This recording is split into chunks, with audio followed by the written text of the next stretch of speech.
ಪ್ರತಿ ಹಂತದಲ್ಲಿ ಕೂಡ ರಾಜ್ಯ ಸರ್ಕಾರ ಮತ್ತು ಜಿಲ್ಲಾ ಸರ್ಕಾರ ಉಸ್ತುವಾರಿ ಸಚಿವರು ಇವತ್ತು ವಿಫಲ ಆಗುವಂತ ತೀರ್ಮಾನ ಇವತ್ತು ತಗೊಂಡಿದ್ದಾರೆ. ಜನ ಇವತ್ತು ಸಂಕಷ್ಟ ಇವತ್ತು ಬರ್ತಾ ಇದ್ದಾರೆ. ನಂಬರ್ ಒಂದು, ಇವತ್ತು ನಾವು ಮಾಧ್ಯಮದಲ್ಲಿ ಮತ್ತು ಪೇಪರ್ ನೋಡಿದ್ದೇವೆ. ಇವತ್ತು ವೆಲ್ಲಾಕಿನಲ್ಲಿ ಪಾಸಿಟಿವ್ ಅಂತ ಬಂದಿದೆ, ಖಾಸಗಿಯಲ್ಲಿ ಹೋದಾಗ ನೆಗೆಟಿವ್ ಅಂತ ಬಂದಿದೆ. ಇದು ಜನರಿಗೆ ಬಹಳಷ್ಟು ಇವತ್ತು ಸಂಶಯ ಆಗಿ ಮತ್ತೆ ಯಾವುದೇ ವೈದ್ಯಕೀಯ ಮಾತ್ರ ನಂಬಲಿಕ್ಕೆ ಹೋಗುದಿಲ್ಲ. ಇದಕ್ಕೆ ಕ್ಲಾರಿಟಿಯನ್ನು ಜಿಲ್ಲಾಡಳಿತ ಮತ್ತು ರಾಜ್ಯ ಸರ್ಕಾರ ಕೊಡಬೇಕು.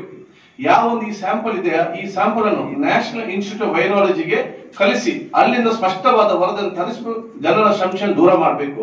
ಇದು ನಾವು ಹೇಳ್ಬೇಕಂತಿಲ್ಲ, it is responsibility of the government. ಈ ಒಂದು ಸಂಶಯ ಬಂದಾಗ ನಿವಾರಿಸುವ ಸರ್ಕಾರದ ಜವಾಬ್ದಾರಿ.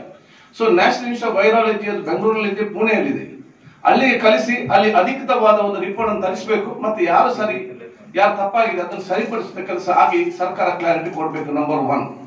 ನಂಬರ್ ಟೂ, ಈಗಾಗಲೇ ನಮ್ಮ ಸ್ಟಾರ್ಟಿಂಗ್ ಸ್ಟೇಜ್ ನಲ್ಲಿ ಲಾಕ್ಡೌನ್ ಅಲ್ಲಿ ಮಾಡಿದಾಗ ನಮ್ಮ ಮಂಗಳೂರಿನ ಶಾಸಕರು, ಸಂಸದರು, ಸಚಿವರು ಆನ್ಲೈನ್ ಅಲ್ಲಿ ಊಟ ಮಾಡ್ಲಿಕ್ಕೆಲ್ಲ ವ್ಯವಸ್ಥೆ, ಪಾಸ್ ಕೊಡುದು ಮತ್ತು ಆನ್ಲೈನ್ ಅಲ್ಲಿ ಫುಡ್ ಮನೆಗೆ ಸಪ್ಲೈ ಮಾಡ್ಲಿಕ್ಕೆ ಬಹಳ ಮೀಟಿಂಗ್ ಮಾಡಿ ರಾತ್ರಿ ಬೆಳಿಗ್ಗೆ.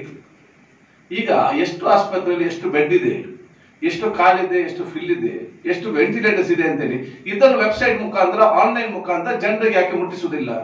ಯಾರಿಗೆ ಬೇಕಾದ ಮನೆಯಲ್ಲಿ ಮೊಬೈಲ್ ಕೂತ್ಕೊಂಡು ಹುಷಾರು ನೋಡ್ಬೋದಲ್ಲ, ಎಲ್ಲಿ ವೇಕೆನ್ಸಿ ಇದೆ, ಖಾಲಿ ಇದೆ, ಎಲ್ಲಿ ಹೋಗ್ಬೇಕು, ಯಾರು ಆಫೀಸರ್ ಅಂತ ಹೇಳಿ. ಇದಕ್ಕೆ ಆನ್ಲೈನ್ ಸಿಸ್ಟಮ್ ತರೋದಿಲ್ಲ. ಶ್ರೀಮಂತರ ಮನೆಗೆ ಫುಡ್ ಮುಟ್ಟಿಸುವುದು ಮುಖ್ಯ ಅಲ್ಲ, ಜನಸಾಮಾನ್ಯರಿಗೆ ಈ ರೀತಿ ಗೊಂದಲವಾದಾಗ ಸ್ಪಷ್ಟತೆ ಕೊಡುವಂತ ಒಂದು ಇದನ್ನು ಇವತ್ತು ಸರ್ಕಾರ ಯಾಕೆ ಇದರ ಬಗ್ಗೆ ಚಿಂತನೆ ಮಾಡೋದಿಲ್ಲ? ಅದನ್ನು ತಕ್ಷಣ ಇವತ್ತು ಆಗ್ಬೇಕು. ಎಲ್ಲಿ ನಮ್ಗೆ 50% ಬೆಡ್ ಕೊಟ್ಟಿದ್ದಾರೆ, ಯಾವ ಹಾಸ್ಪಿಟಲ್ ಕೊಟ್ಟಿದ್ದಾರೆ, ಎಷ್ಟು ಫಿಲ್ ಆಗಿದೆ, ಎಷ್ಟು ಆಗ್ಬೇಕು, ಅದನ್ನು ಬಹಳ ಸ್ಪಷ್ಟತೆಯನ್ನು ತಿಳಿಸಬೇಕು. ಎರಡನೇದು, ರೆಫರಲ್ ಇದ್ರು ಕೂಡ 2-3 ಕೇಸಸ್ ಬೆಳ್ತಂಗಡಿಗೆ ತಾಲೂಕು ಆಫೀಸ್ ಹೋದ್ರು ಅವರು ಆಸ್ಪತ್ರೆಗೆ, ಅಲ್ಲಿಂದ ಅವರು ಖಾಸಗಿ ಆಸ್ಪತ್ರೆಗೆ ರೆಫರ್ ಮಾಡಿದ್ರು. ಅಲ್ಲಿ ನಾವು ತಗೊಳ್ಳಿಲ್ಲ, ನೀವು ಎಲ್ಲ ಹೋಗಿ ಅಂತ ಹೇಳಿದ್ರು. ಅಲ್ಲಿ ಹೋದಾಗ ಬೇರೆ ಆಸ್ಪತ್ರೆ, ಅಲ್ಲಿಂದ ಆಯುಷ್ಮಾನ್ ಬರ್ಬೇಕು 3 ದಿವಸ ಆಗ್ತದೆ, ನೀವು ದುಡ್ಡು ಕಟ್ಟಿ ಅಂತ ಹೇಳಿ 20,000 40,000 ಮಾಡುವಾಗ ಸರ್ಕಾರ ಯಾಕೆ ಇವತ್ತು ಕಣ್ಣು ಮುಚ್ಚಿ ಕೂತ್ಕೊಂಡಿದೆ?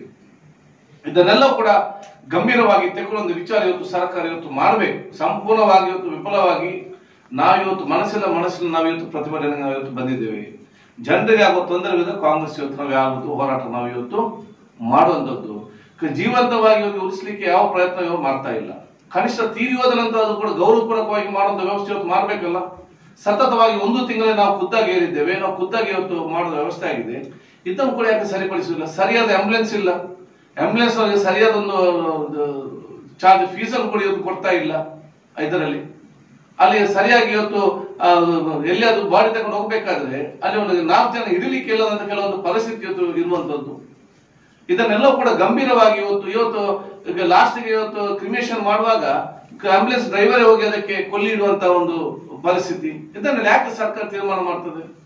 ಆದ್ರೆ ನಾವು ಮೊನ್ನೆಯಿಂದ ಹೇಳ್ತಿದ್ದೇವೆ, ತೀರಿ ಹೋದ ತಕ್ಷಣ ಪ್ಯಾಕ್ ಆಗುವಾಗ ಆ ಬಾಡಿಯನ್ನು ಕುಟುಂಬಸ್ಥರಿಗೆ ಅದು ಮುಂಚೆ ತೋರಿಸಬೇಕು, ಪ್ಯಾಕ್ ಆಗುವ ಮುಂಚೆ ತೋರಿಸಬೇಕು, ಮತ್ತು ಮುಖದಲ್ಲಿ ಟ್ರಾನ್ಸ್ಪರೆಂಟ್ ಪ್ಲಾಸ್ಟಿಕ್ ಹಾಕಬೇಕು.